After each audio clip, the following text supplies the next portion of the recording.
Hi, guys.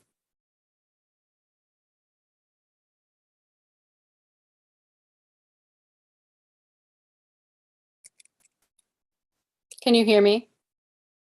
All right, just checking. We hear you. I had a problem last time.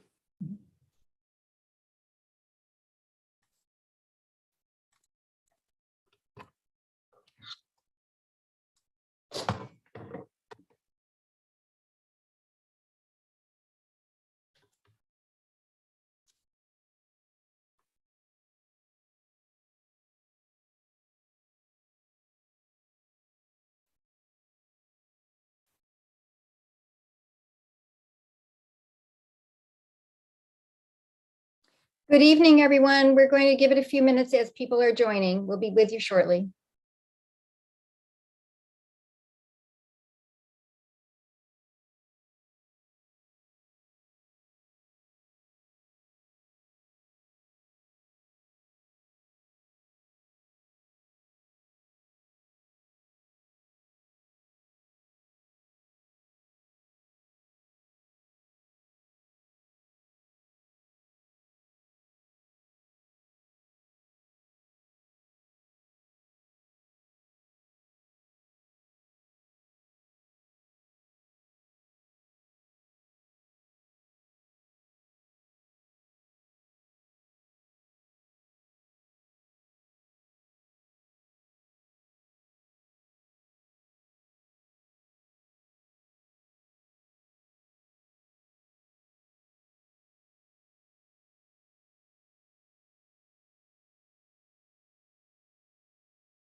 Hello, everyone.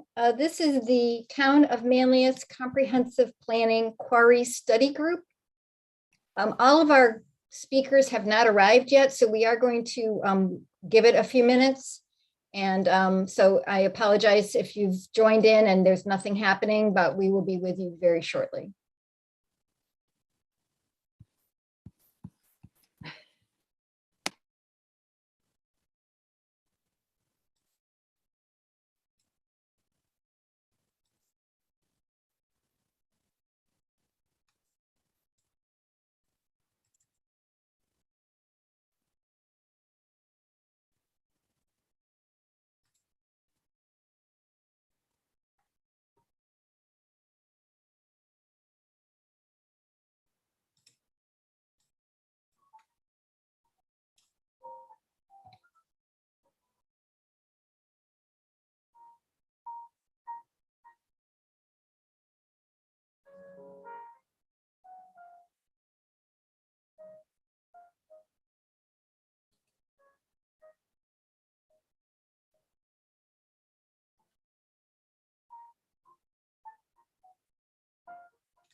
Okay, hello, everybody. Thank you so much for joining the Town of Manlius Comprehensive Planning Study Group on quarries. We are pleased to have with us Councilor Heather Ellison Waters, who will, and we do have one of our guests is with us already, so we can at least get kicked off, and hopefully a few other people will arrive. This is a webinar format, meaning that the people who are actually on the study group are live on this call. We have other people who are attendees who can watch and listen, but who are not able to interact with the speakers. So if you do have questions, please send them to comprehensiveplanning@townofmanlius.org. And we will be sure to provide information on our website that answers not only discussion that we have here live today, but if you have other questions about the quarry that or any quarry or quarrying, we will try to get answers from appropriate experts for you. Heather?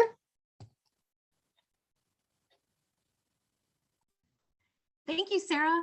I don't have to do this every time, but it's very kind of you to let me sort of share on behalf of the Comprehensive Plan Steering Committee, of which there are members here on the study group, and everyone who's been engaged in our comprehensive plan work. We're really excited about where we are now. We are still gathering lots of community engagement and feedback. We have surveys that are available through the Town of Manlius website and our site hosted for comprehensive planning. Within that, mini surveys and an idea board and ways for people to get engaged. We are hosting focus groups on topics. We completed one on technology, and those are giving us ways to narrow down and focus in on topics that need to be included in our final plan. We will take a draft to the board and to the public after the summer.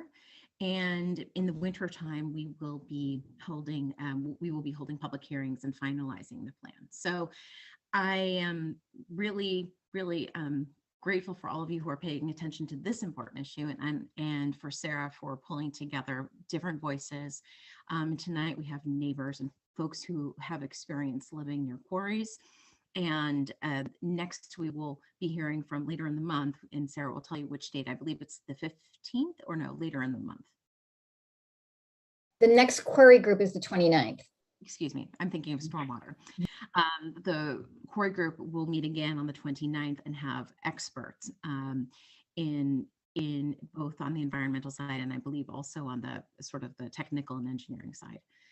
Here we go for our next conversation. Thanks, Sarah.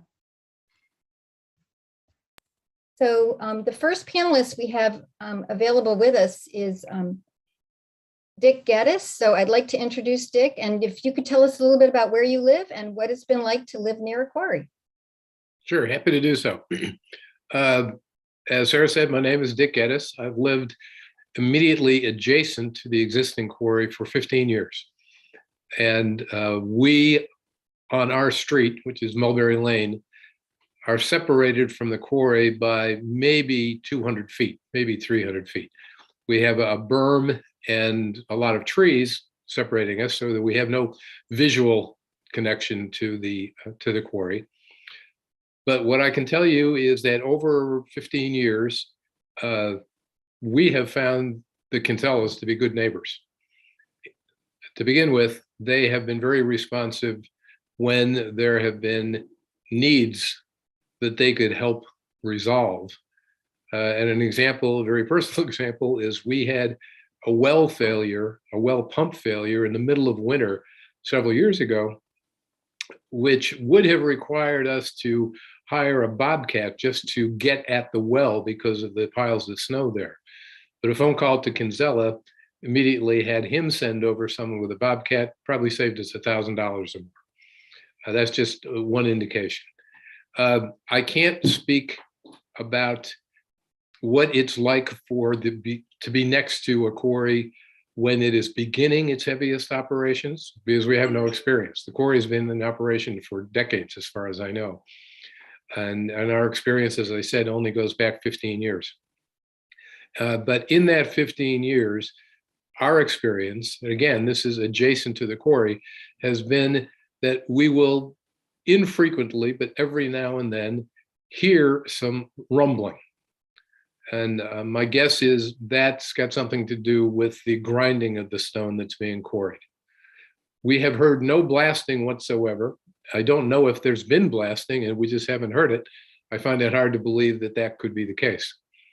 But it is also the case that at least for the last few years, the bulk of their operations have clearly been taking place at the far end of the quarry from our point of view. That is the part of the quarry that is closest to Salt Springs Road. The part that is closest to us, Mulberry Lane, has been, I believe, pretty much inactive except for truck access. But our experience with them has not at all been disruptive. We haven't heard the blasting. We haven't heard or felt rumbling or tremors. We have certainly had no issues about impact to our house. And as far as I know, our neighbors have not either. As I say this, I'm neither in favor or support of the new quarry. I'm just reciting experience. I have a lot to learn to make up my mind, as does Janice. But our experience with them has been as a good neighbor, someone whose operations have not interfered with our lives at all, either by traffic. The traffic has not been a big deal for us. We see trucks every now and then. Most of the trucks either seem to exit to Route 5 from Kinsella headquarters or on Townsend heading towards Salt Springs Road. We don't see them very frequently heading down Salt Springs towards 5. So that is, and Janice just said she's never seen trucks heading from the quarry north on Townsend to Route 5. So that's basically what our experience has been. Happy to answer any questions, but no expert here. Well, are we open for questions now? I'm sorry, I don't want to jump in. I didn't know, I guess Sarah had to step away. Thank you so much, Dick and Janice. Sarah, Marissa was just wondering if we are open for questions now, or how are you thinking of structuring, maybe hearing from folks next, or? I think we can do a couple questions because our next speaker is not on yet. That's who I was talking to. So go ahead, Marissa. Okay, thank you. And thank you, Janice and Dick, for taking the time to come and speak to us and for your very thoughtful analysis of what it's been like living next to the quarry. My question for you is, have you thought about what it will be like once, or when the quarry, if it closes down? Like, do you have any thoughts on the property after it's not active anymore? And has that been something that Kinsella has been proactive in speaking with you all about? The answer is yes, we are very, very interested in that. And no, Kinsella has not approached us about what its plans, if any, are. And Marissa, I think it's an excellent question, because whatever happens with the new quarry, there is a gigundous hole in the ground that represents the old quarry. Mm-hmm. And something needs to be done with it, just for safety reasons, if for no other reason. I'm assuming they have some plans for it, but I don't know what the plan is. And I'm also assuming that the planning board will be exploring that very carefully with the Kinsellas. But it's a very good question, and we have no idea what the answer is. Thank you. Sure. I can only say that all quarries have to submit a reclamation plan to the DEC. And we do have a copy of what Kinsella's reclamation plan is, but essentially their only mandate is to be grass. Like, they don't have to really reclaim the land to be anything else. They just have to make sure that it's returned to some form of natural state. So that's something that the town is very interested in. Maybe there's a great opportunity here when the old quarry is finished to do something really cool, and we'd rather look for those opportunities.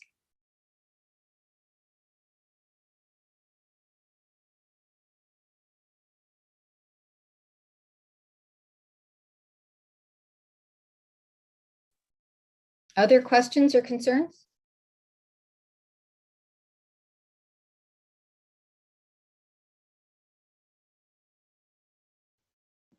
I just want to ask, it seems like there's an ease with which you can get in touch with the current ownership of the quarry by calling the Kinsella office, for sure. I'm wondering if that, and that's just interesting to me. I'm raising it because one of the questions I have is about ownership of quarries, and so understanding that large conglomerates have stakes. I don't know how minor they are, or that these operations can change hands. I'm one of the things I know I'm interested in is understanding that piece of it. I think that's a good point, Heather. We can only talk to or speak to the management and ownership as it exists right now. And if Kinsella's decided to sell to someone who had less interest in becoming a good neighbor, who had less interest in remaining invested in the community, doesn't one of the Kinsellas sit on the town board or the village board in Fayetteville. I believe that's the case. I don't believe that they're related. Is that Oh, really? I kind of assumed they were all related. I My know his last mistake. name, but I but that's They're related, but he's not related to the quarry whatsoever. okay. Thanks, Rick. Well, in any case, I've seen in other situations where the kind of scenario that you are clearly and justifiably worried about has happened when a good steward owner of a property dumped the property on someone else, and that someone else turned out not to be a good steward. I have no idea what Kinsella's plans are. They haven't communicated with us. To be fair, I certainly haven't inquired. No, thank you very much. Have we considered talking to Kinsella's and asking him some of these questions?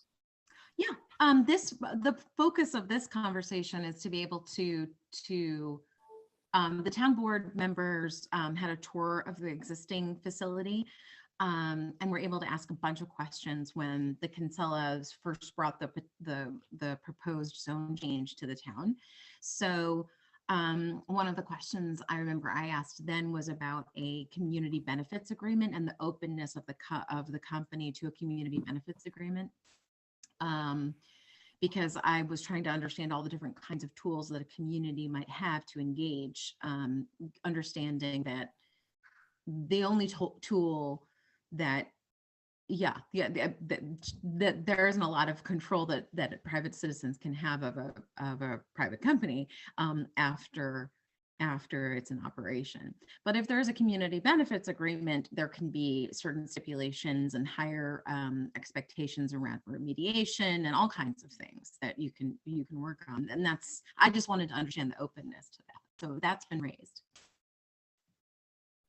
So just out of curiosity, what was their response to the idea of a community's benefits agreement? They didn't turn down that idea, but we didn't get any information about it. It just, we weren't at that stage in any way or form. It was just raised. Because I guess one of my thoughts might be, and I don't know if this is possible at all, is whether or not that kind of an agreement could be a requirement for any new owners, so that Kinsella would agree they would not sell the quarry unless they had such an agreement in place, and hopefully the agreement would address, our concerns or the town of Manlius concerns, not just for Kinsella but for future owners as well. I can speak to that. I'm not a land use lawyer, but I am a lawyer, and I'm pretty certain that with the appropriate advice, you could put together an agreement that was bound to the property regardless of who owns it. There's a way of doing it. I was thinking just that. I'm a former lawyer as well. Running with the land, that would be a lovely thing to have, just to attach it right there. I do have a slightly different question as well, and that's in regards to, and I don't know if this is for you, Dick and Janice, or for anybody else, but proximity of neighbors. So I just popped onto Google Maps and took a look at where houses were around Mulberry Lane and nearby. So are there more neighbors near the new proposed site or closer to the proposed mining area than there are here? Does anybody have any sense of what the difference is between, the closeness of neighbors and, so wondering whether or not the effect would be different? Because it sounds, Dick, like the work that has been done was done early on in the mining and has moved away from where your property is located. So I'm curious about the proximity of neighbors in the new site. Well, I should make it clear that our experience is just that, just our experience. Mm-hmm. I recall reading news, I don't know any details, but there was a less than pleasant disagreement between the residents of Briar Brook with the quarry several years ago, who I believe were asserting that not only were they subject to excessive noise and vibration from the operations, but they may have actually experienced some property damage. I don't know how that turned out, and I can't speak for them. but those people were all located in a development off of Do Good Road, I believe. So that would have been on the west side of the quarry. With regard to the first place you started, in terms of proximity to the other neighbors, I don't have a good feel for what the actual footprint of the new quarry will be. But I do know there's a sizable number of homes off of Gulf Road, and those residents are very concerned about this. So it's really up to people who are much smarter than I am on sound transmission and vibration transmission to advise on that. But some of those neighbors have come down and talked to us, asking what has our experience been. Okay. Interesting. A lot depends on home construction too. We happen to have a house that's built like a fortress. Janice just pointed out whether you are subject to having damage is partially a question of how well your house has been built and how recently it's been built. The people that built this house in 1995 were fully aware of what was going on with the quarry, and they built basically a fortress of a foundation. We have 12-inch poured concrete with rebar. That's our foundation. So we could withstand a Russian army invasion, but not everybody has that. Thank you. I think there are a couple people on this call who live on Gulf Road, but I see that our other speaker has arrived. So I want to welcome Otto Jensen, who lives on the opposite side of the quarry from Dick Gaddis and has had a somewhat different experience, to share a little bit about what it's been like for him. And then, so hello, and your name's not Otto, it's Hans. That's correct. Can you hear me now? Can you hear me? I can hear you. I'm reading your name tag, but that's not your name. Okay, so I'm reading my name tag too, and I agree that's not my name, but. All right. So this is Hans Jensen. I'm sorry. Yes. And he is here. He lives in Changing Seasons, which is not Briarbrook, but it's also not Mulberry Lane. So take just a couple minutes to share with the group what it's been like for you, and then and people are going to just have a dialogue. Right.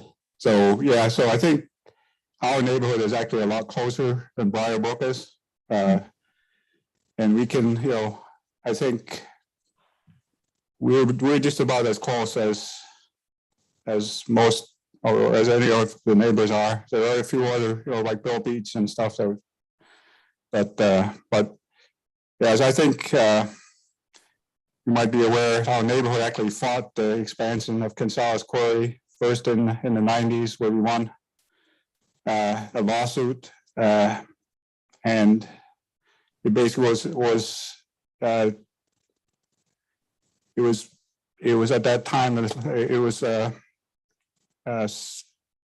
basically it was an illegal expansion, and then it stopped Kinsala from going any further. And then in the 2000s, he changed his plans a little bit and applied once more.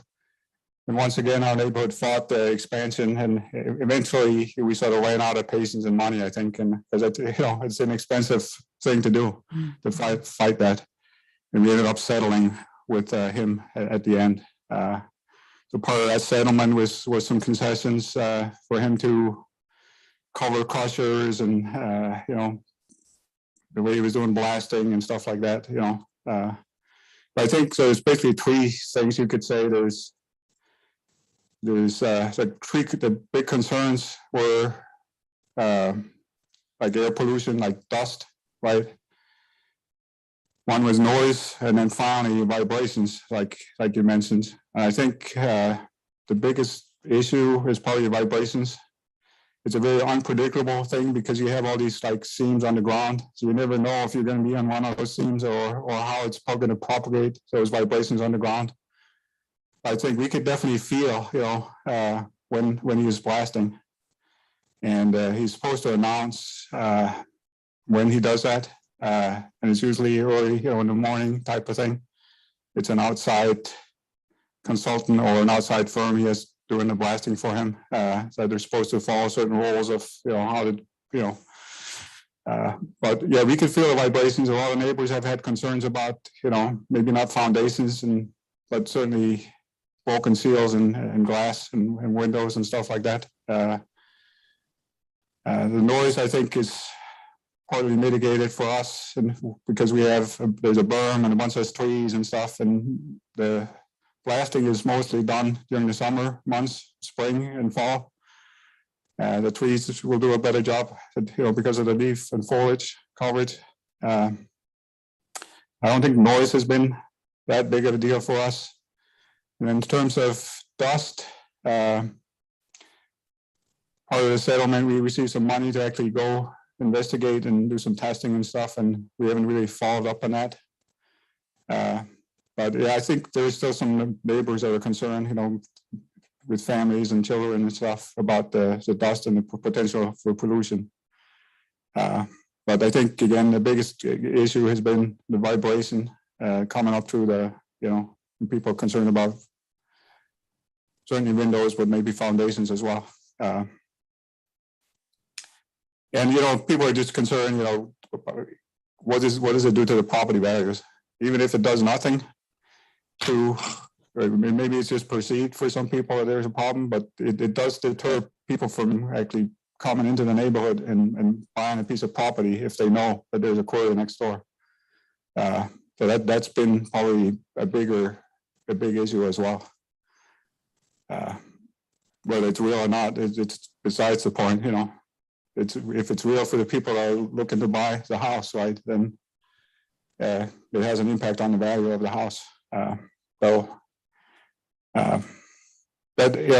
Any other questions about that, or? Yeah, thank you very much for that. Yeah. Does somebody have a question? All right, Hans, this is Dick. Just like I missed when you said where you lived. We live on Summerview Drive. So we're basically right next to Duguid Park. Right. Which is between, so Duguid Park is kind of between us and the quarry. Gotcha. Yeah. In Changing Seasons development. There are a few houses that are closer to us than to the quarry. There's a little circle in there too, called Changing Season Circle. There's a couple of houses there that are probably as close as it gets. Thanks. Yeah. I have a question regarding the property value. I understand that assessments of properties is not the equivalent of a property value necessarily, but just for information purposes, have you talked to any of your neighbors about whether or not your assessments have been affected by the quarry? I mean, we've been talking about assessments for years, but who knows, right? Nobody knows. As recently property values have gone up, as has almost everywhere, right? I don't think, but assessment is supposed to follow the value of the property, right? That's the assessor's job to understand the value of the house and assesses accordingly, right? So I don't know if that quarry has had any impact. I don't think there is way to really find that out. Well, this is true, but so a more specific question, I guess, is: have you, within the period of time that you have been living in the house, have you seen your assessment go down, which would be an unusual thing? Yeah, on 2 occasions, I think, yes. And probably about 10 years ago, Okay. There's an adjustment where it went down. I could look that up if you're interested, but there was a period of time where everybody felt in our neighborhood we were overassessed, and a lot of people were complaining about that and fighting that. And I think as a result of that, generally the assessments went down in the neighborhood. But lately it's been going up, because it, like it has pretty much everywhere. Okay, thank you. Yeah. I think whether who knows if it's, it's really, like I said, if a person comes in and realizes there's a quarry next door and decided it's not the right place for us, what are we going to do? Is it right? Concerned about the kids and whatever. whether it's real or not, it has an impact. Right. So Thank you. I have a question from Erin. Hi, yes. This question is for both of you. If your house were to be for sale now, or when you purchased your home, if it's for sale now, have you received questions from potential buyers or from your agent and on behalf of people inquiring about your experience with the quarry, first of all? And when you purchased your homes, I'm guessing that I know that for Mr. Gaddis, it was there already. Did you ask questions about that when you purchased your home? Was that a concern for you? And then my second question has to do with your drinking water supply and your wells. If you could talk about your experience with that, please. yeah, so we Thank actually you. we're on city water, so that's not an issue. Well, water comes from I guess on Lake Ontario, like everybody else in the area. So well water hasn't been an issue. I know there was a bunch of neighbors on what's it called, Salt Springs Road. I was really concerned about it when they first expanded in the 80s. I don't know what their experience is over there. I think Kinsella probably ended up buying up most of that land anyways. But we're all on city water, so. And then your other question about, so we moved in 2000s, and that's actually before we realized that he was looking at expanding the quarry at that time. So we were not that concerned about it. If we had known he was going to expand, or I think we would have thought maybe once or twice more about it, if it was the right place for us. And then, we're not looking at selling a house right now, maybe in a couple of years, so we'll see at that point what effect it has.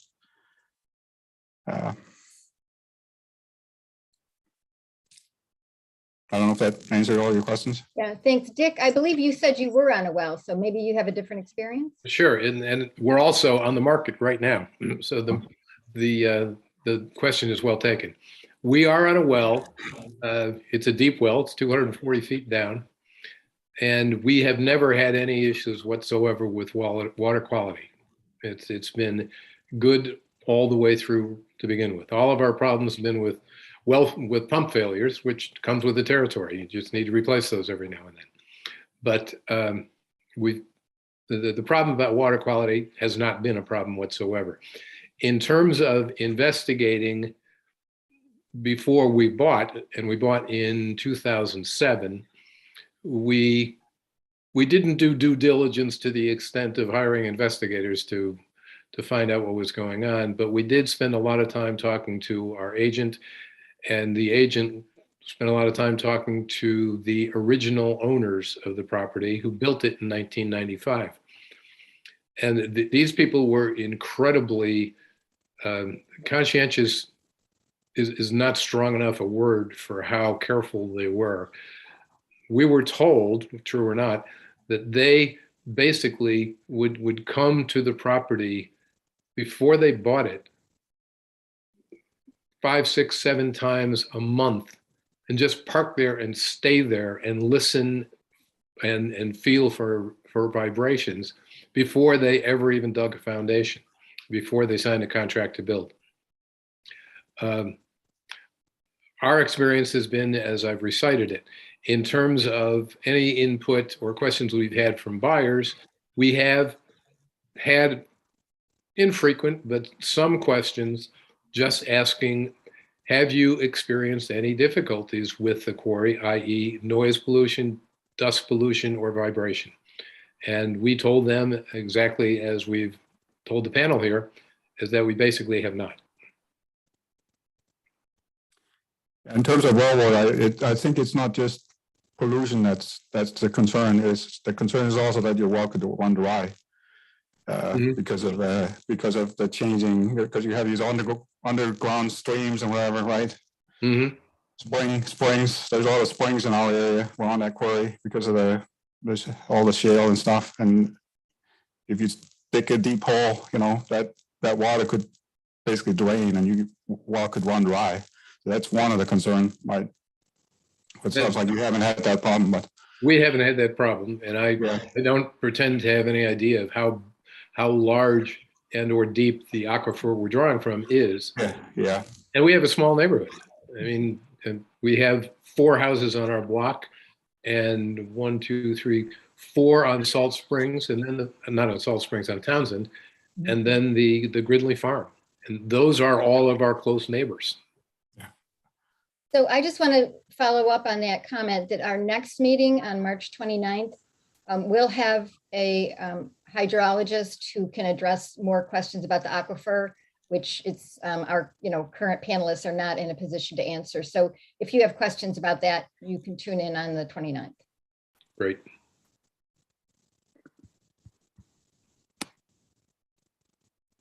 I'd be interested in anybody's opinion about trucks, because that's actually one of the issues that we've heard about in Jamesville, that there's just a lot of trucks at the quarry there, and that they're noisy and they have diesel fuel and they sort of drop gravel wherever they go. And I was just wondering if people have any experience now with the trucks, or if there's any specific concerns you have about that we could incorporate into our planning process. Sarah, we are probably 200 yards away from Townsend. So of all of the neighbors on Mulberry, we would be the least impacted. And our experience is that we haven't been impacted at all. We don't see them with any frequency at all on Townsend, and haven't noticed gravel droppings that we could possibly attribute to them. But if you really wanted to know, it would probably be better to talk to someone who lives on Townsend, who is an immediate neighbor to them. So our experience may not be representative. Thank you. And I'm guessing that where Hans lives, there wouldn't be trucks driving right by there. So maybe this is a question for the general study group, just driving on Salt Springs or Route 5. Does anybody have any concerns about trucks? I mean, they certainly exist. They go through the village, but I don't know that they're onerous at all. And I do think, the Jamesville quarry is very, very large too. So you got to be a little careful on the magnitude and the volume of trucks that are equated with that magnitude as well. I see a question from Nicole. Just before she does that, about the trucks. When I drive down Salt Springs or Townsend, I see them fairly often, but they don't cause any trouble, I will say. And when they come off that end of things, they're usually heading south. And I think it's fairly infrequent. But the roads aren't all rated for those types of vehicles. And that certainly plays into it as well. Thank you. Yeah, I'd say the only problem we've had, this is Hans Jensen again, is,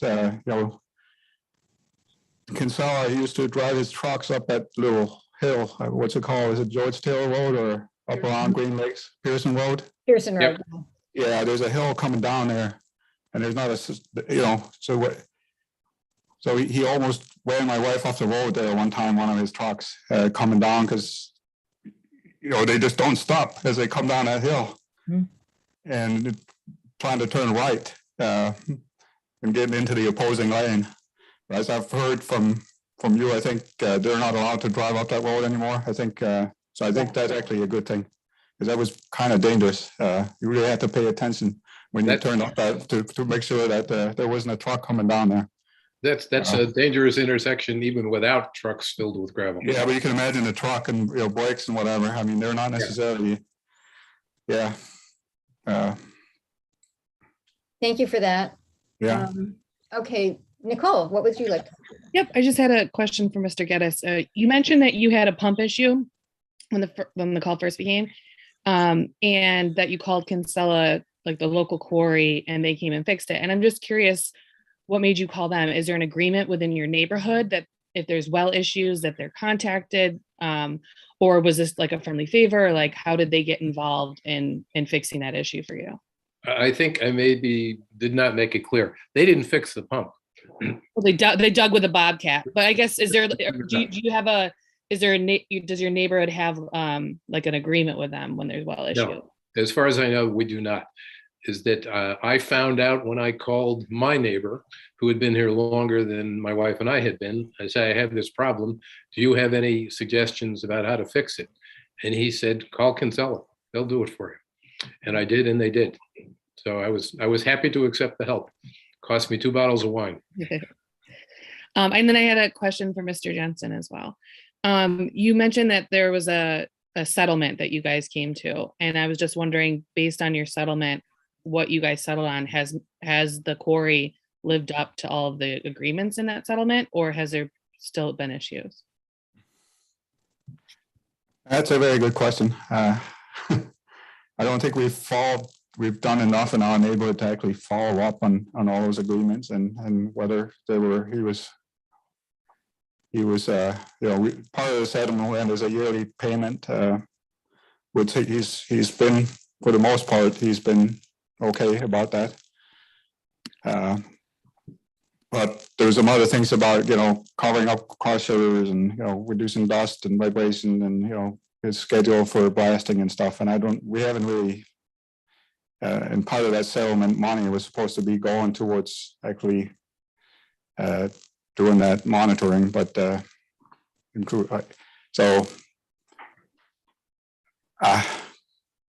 be honest with you, I don't know if he's held off to all his part of the deal. So I probably shouldn't comment on that. Okay, thank you. I'd like to say that I think one thing that the settlement modeled, if neighbors of a quarry are interested in, what can be done to make being a neighbor easier. One was notification of blasting, because the blastings are all scheduled well in advance. A separate company comes, so everybody knows the day that blasting is going to be there. And I think, everybody at the quarry knows the day that blasting is going to be there.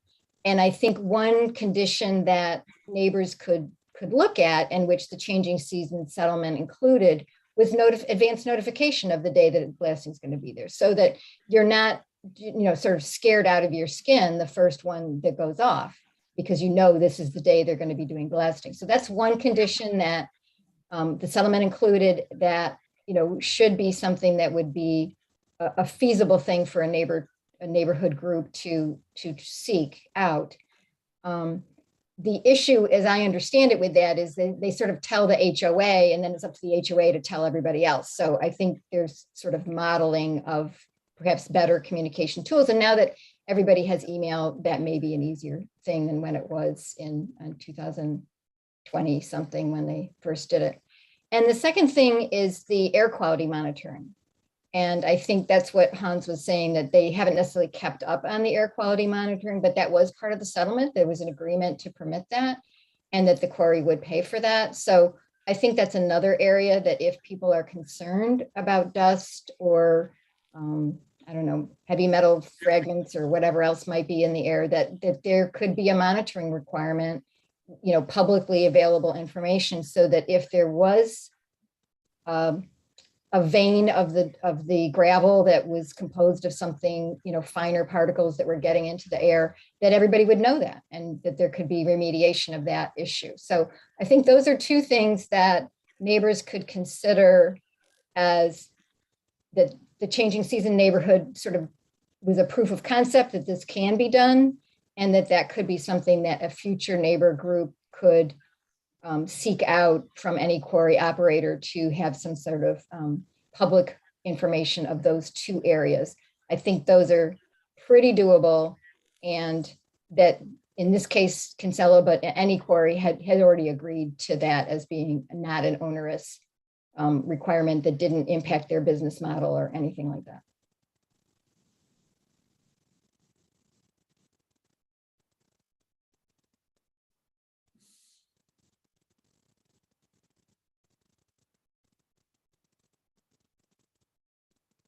What are some other issues that people are concerned about? Well, I guess I'd like to follow up with Hans in regards to property damage. He had mentioned potential window breaking, potential foundation damage. Is it your experience, Hans, that kind of damage has been ongoing, or has Kinsella done something that has reduced damage that it was either to you or that you've heard of from your neighbors? And I guess my follow-up question to that also is, if there was damage, did Kinsella assist with that, or was it, something that you folks simply had to apply to your homeowner's insurance for? I think like I said, people, window damage, I think, is probably the most common complaint people have had, and the seal is broken, and I think it isn't something you could ever even prove. It's hard to prove, to say, that's the Kinsella and it's the vibration, and right. So there's no proof of that and what the cause is. Is it just bad? Was it just bad to begin with, or but so all the property owners have ended up replacing windows and stuff on their own, dime. And as far as damage to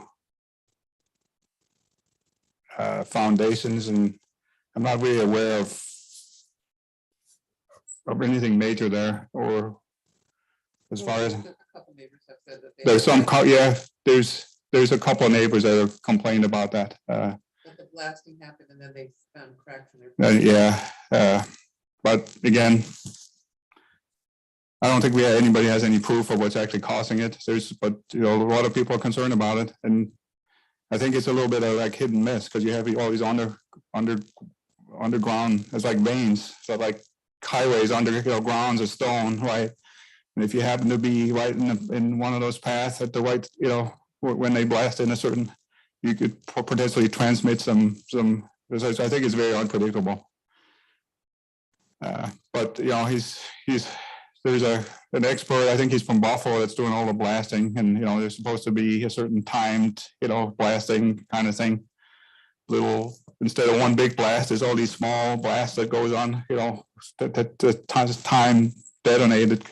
So that's supposed to be helping with these large vibrations, but I don't think anybody can say for sure what's causing some of the problems that we've had in the neighborhood with brass and foundation, but it's a concern that many people have had and still have.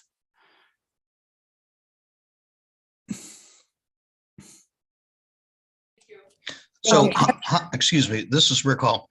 So Hans, have you in the neighborhood, obviously the HOA, have people gone to Kinsella's and said, hey, my picture window, all the seals are gone, and he's just said, hey, you can't prove it? Or has no one gone to him because you don't think you have nobody has been talking to him recently, but back when this lawsuit was going on, like I said, we've had 2 lawsuits going on in the neighborhood. Yeah, there was a whole lot of talk about it.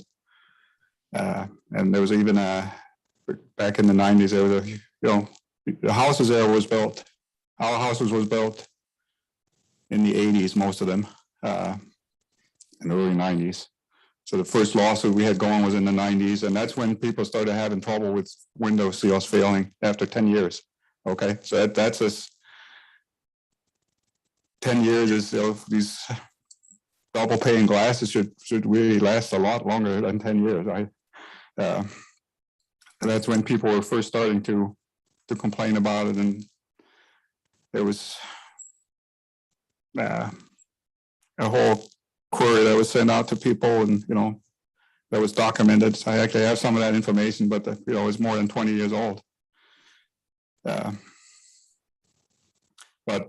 I don't believe anybody the last 20 years, or since we won that lawsuit back in the what was that, 2004, we had the settlement, I should say. We didn't win a lawsuit, there was a settlement.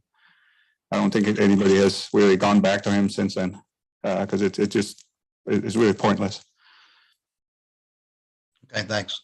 Yeah. I had two questions for either one of you to respond to.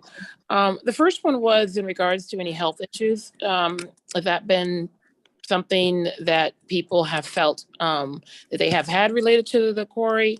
And then my second question is, and maybe you kind of answered that, has there been any proactive reaching out from Kinsella to the community or the neighbors about, how are we doing as a neighbor? Do you have any issues, or has it just been the communication through like the lawsuit? I mean, has there been that kind of proactive communication? And then have there been any health issues that you guys have experienced? Thank you.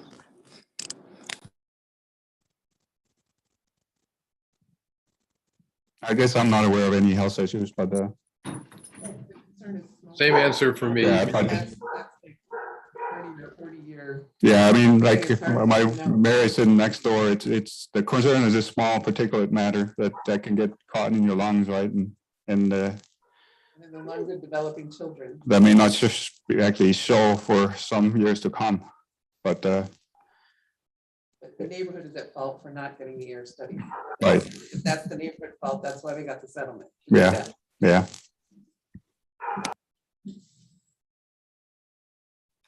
How would you try? Okay, and my second question was, so have they been, like, do they reach out to the neighbors and say, hey, how are things going? Or you have any issues that you want to talk to us about? Or is it that you have to bring those issues to them? I would say the latter, yeah. He certainly hasn't reached out to anybody that I'm aware of to say, hey,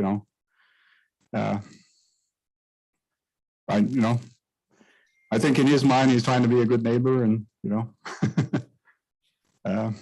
follow the rules, but He hasn't reached out to neighbors on Mulberry Street, but yeah, I don't necessarily fault him for that. I don't know if there was a reason to reach out for things Yeah. like that. And I think he also bought himself a lot of goodwill in the first place when our block was developed. Because if anyone's going down Mulberry, there is massive amounts of stonescaping, big boulders. And I'm sure all of those boulders came from Kinsella's Quarry. And this was all done by the time we moved in, but we were told that he provided all of those stones pretty much at or below cost. So Well, that's good to know. Thank you so much.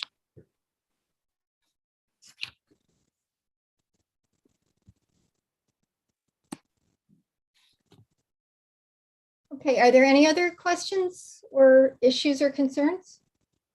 I do have a couple more questions. Go ahead, please. I have three, actually. So the first one, now I know Mr. Gaddis, I did look at Mulberry Lane. I didn't know the name of the road, but I've driven by it tons of times. So now I'm familiar. And you're probably about a half a mile away as the crow flies from through woods and some of the open area of the quarry. So you might not be able to answer a couple of these, but my first question is on the frequency of the blasting. How often are you either notified or do you feel it? well, we're never notified, but we also never feel it. So if there's blasting going on, we don't know about it. So I'm of no help there. we most definitely feel it. There's no doubt, when there's a blasting, we could hear it and we can feel it. And it's enough that we can actually feel the windows rattle and, the cupboards rattle and whatever, cups and glasses, So it's in a couple of occasions, when you think it's an earthquake, but then you realize, hey, it's not. So it's been enough that, but we're also a lot closer than a half a mile. Okay. Oh, yeah, less than The half. rest of that question was, how many times a year does that generally happen where they actually do the blasting? Well, it's not much in the winter season because nobody wants stone in the winter. I think, I don't know, Mary, how often would you say? Is it couple of weeks. yeah, a couple times a month, probably? I'd say it's reasonable. You could probably Okay, ask thank you. Kinsella that, maybe that's something that can be found out. Okay. That's important if that's what it feels like. Thank you. Go Yeah, ahead, and it's Aaron. usually, I think it's usually in the morning, 9, 10 o'clock kind of thing. There's probably a certain, How long does it go on for? You said they do multiple small ones versus one large one. well, I mean, it's timed, but it's still not minutes, it's probably seconds, right? Okay. But it's not like one big bomb they set off. They set off a whole bunch of small bombs that are just timed. They're probably Right. like 10 minutes apart. It Yeah. probably goes on for half an hour. Okay, I could put it, yes, I think Mary's right. It could be like a half hour where you get maybe 3 or 4 going on, sequences of blasting. They will shake every dish in your china cupboard. Yeah, it is enough that it definitely shakes the house. Have you had any damage to your contents of your home? Not in terms of glass and, It just rattles. it just rattles, yeah. And you know to go in the cupboard and push everything back. It's all an unsettling feeling, but, And it's not, like I said, it's not, I think it depends on where he's blasting, how severe it is. It is a big place, that quarry, right? So it depends how close and if we happen to be in one of those veins that are propagating towards us. So you just don't know. Okay. The other question is maybe, go ahead, what was she saying? No, I think, 'cause I didn't say anything else. Oh, I'm sorry, I didn't know if your wife was. Okay. Radon, have you noticed do you have a radon system, mitigation system? Have you seen any changes? Those things can travel through bedrock as well. Yeah, we actually, because radon is very high and because of that's just a function of the place, of the area. We had a mitigation system installed when we first moved in. So it's been going for 20 years and we haven't actually done a test since. So I'm not sure if probably something to look into if they're doing another test, but. When our house was built, it had an active abatement system put in. When Yeah. we bought the house, part of the home inspection and the contract requirements included a radon test, which came back satisfactorily. Yeah. And in the past few years, when we have had people interested in looking at the house, we've gotten to the point of a home inspection once about 5 years ago. And at that time, they did another radon inspection, which also came back, within acceptable ranges. So I can't tell you what's going on. All I know is that it is not a problem, or it's a problem that's being handled by our abatement system. Yeah, I think almost every home in our neighborhood has high radon levels just because of the shale and it just outgasses, whether, Yeah. I don't know that has anything to do with the quarry whatsoever. But we had when we moved in 20 years ago, we had a test done and the levels were high and we had a system put in. And, I don't think we've had a problem since, but. And then just one last quick question for Mr. Jensen. Looking at the map as well, you said you're on Summerview, and are you on the outside of the loop, on the quarry side of it? We're on the quarry side, yeah. Up to, Okay. we're next door to Duguid Park, it's called. Yeah, okay. We're on 8055. Okay, thank you. Yeah. I'm all set. Thank you very much, both of you. Right. I think if you're on Springview, which is further away, I'm assuming, the neighbors back there don't have that, or is it much of an issue there, but. Is there anyone else who has a question or a comment they would like to share?